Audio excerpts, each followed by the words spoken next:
Welcome back, everyone. Today we're going to go a little bit deeper with nonlinear analysis, and we're going to talk about plasticity. As usual, let's start with the static structural analysis. I'll check my engineering data. We can see over here for plasticity options that we have quite a few. We're going to focus exclusively today on bilinear isotropic hardening and multilinear isotropic hardening. For bilinear hardening, we'll have a bilinear form for our stress-strain equation. This first branch is our elastic branch, and that's actually going to be defined with your elastic modulus, whereas the plasticity properties we'll be defining will be yield strength and also our tangent modulus. For multilinear hardening, we'll still have the elastic branch, and that's defined the same way with the elastic modulus, but your post-yield behavior can follow multiple lines here. Now, to define this, we'll have to define it in a tabular format based on our plastic strain. So your point of first yielding has a plastic strain of 0. So plastic strain is actually defined as 0 from this point and on. And that can be a little bit confusing sometimes the first time you do this. It's not defined based on your total strain, but on your plastic strain. So you'll put this all in a table where you'll define a yield strength, and that's at a plastic strain of 0, plus all your other points past that. So let's go ahead and define a new elastic plastic material. For this example, I'll use multilinear hardening. So let's first create a new material. I'll still call it steel in this case. And I'll drag over an isotropic elasticity to define my elastic properties. I'll do this all in English units. So let's use PSI, and my Young's modulus in PSI is 29,000 KSI. So I'll add 3 more zeros past that for a PSI. And the Poisson's ratio is roughly 0.3. That defines my elastic branch, but we still don't have yielding. So to get yielding, let's drag over a multilinear isotropic hardening to our steel material. And we can see we have a table over here that we need to define. There's actually no properties in the box down here. So for the table up here, your first one always has to have 0 plastic strain. That is going to be your yield point. And so for the stress here, I'll change my units to PSI, and I'll say that the steel yields at 36,000 PSI. Then I need to define my hardening branches. So let's say at a plastic strain of 5%, we'll have a slightly increased stress. And then at a plastic strain of 20%, I'll increase my stress up to 50 KSI.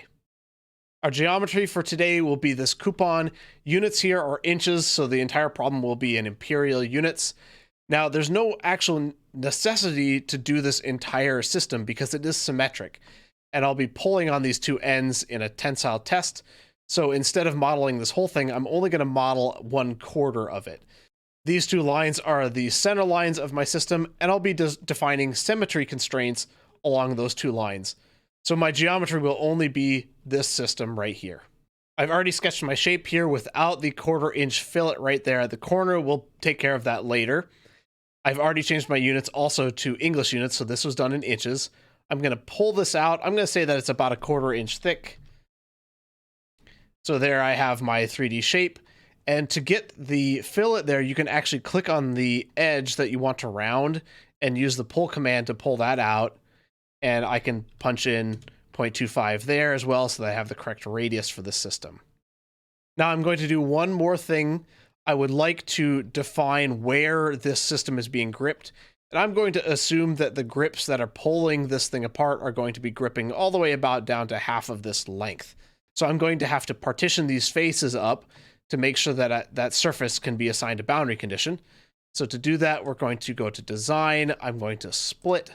So I want to split this face halfway down, so that's 50%. I'll rotate it around, and I'll split this face halfway down, that's also 50%. And just to keep everything regular, I'll split also this front and back face, so I'll split this here. You'll notice it can snap nicely to a previous split, so I don't even need to type anything in. And here as well, I can snap directly to that split. And now I've split my coupon all the way around to define my gripping surface. We have materials, we have geometry. Let's dive into ANSYS mechanical.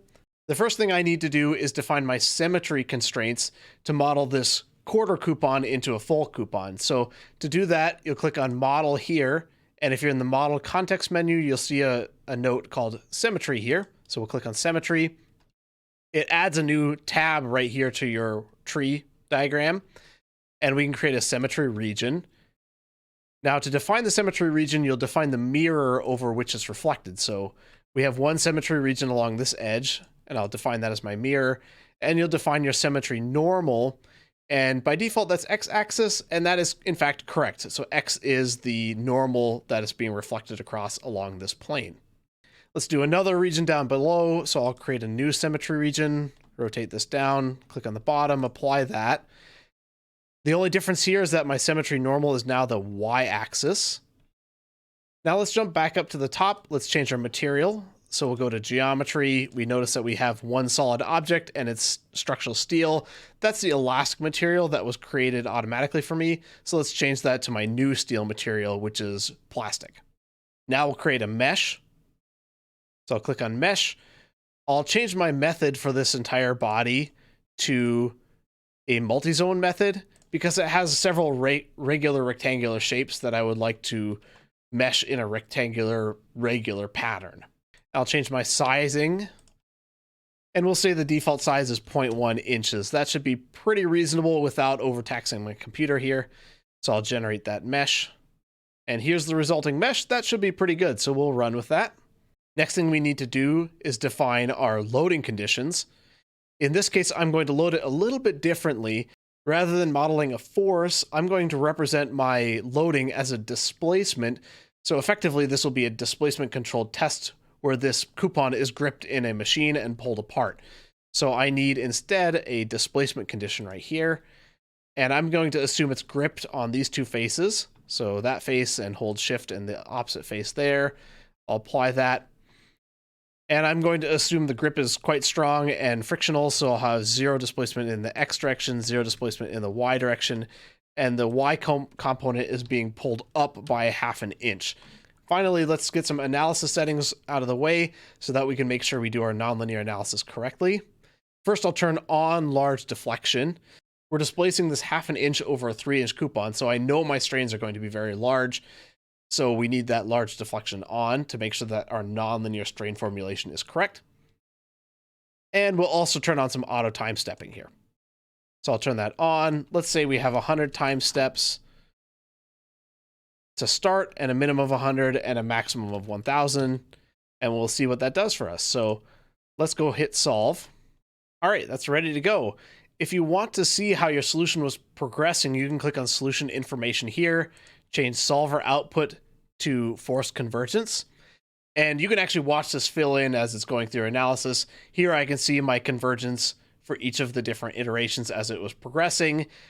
There was a bit of plasticity at the start, and then this is likely when it was changing from one branch of plasticity to the next in my multilinear formulation.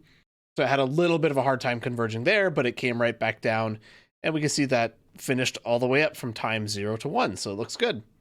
So let's check out some results. So I'll go here. Let's get a deformation. I'll just get a total deformation. I'll also get a strain. I'd like to know my plastic strain. So I'm going to get an equivalent plastic strain over my material. And let's also look at the stress. Let's just look at an equivalent von Mises stress. It's solved to get those results.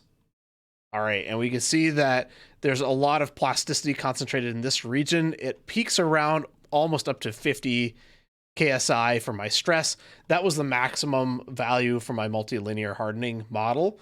So after that point, it just assumes perfect plasticity. So any strain beyond that point is just going to stay at this 50 KSI. You can also see, if we look at it, there's a little bit of necking going on right here.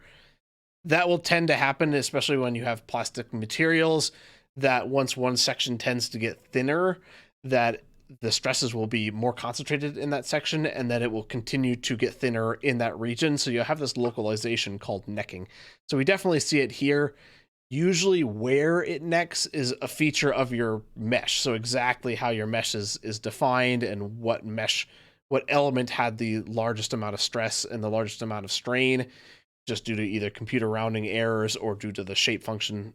The specifics of that element shape can determine where the meshing or where the necking happens. So if yours isn't necking in this exact spot, that's okay. It's a little bit random. We can also look at the plastic strain. We can see, yep, it's definitely necking right there. We have a plastic strain of almost 77% there, so it's a huge amount of strain right in that region. And actually, I can change the scaling. So right now it's to auto scaling. Let's change that to true scaling so you can see the actual shape of that and how much that region is necking. It is getting very thin right there. So lastly, we can check out some total deformation. Of course, it's deforming by about 0.5 inches up here because that's my condition that I've applied. So nothing too surprising right there. So that's it for today and plasticity. Please subscribe, and I hope to see you next time.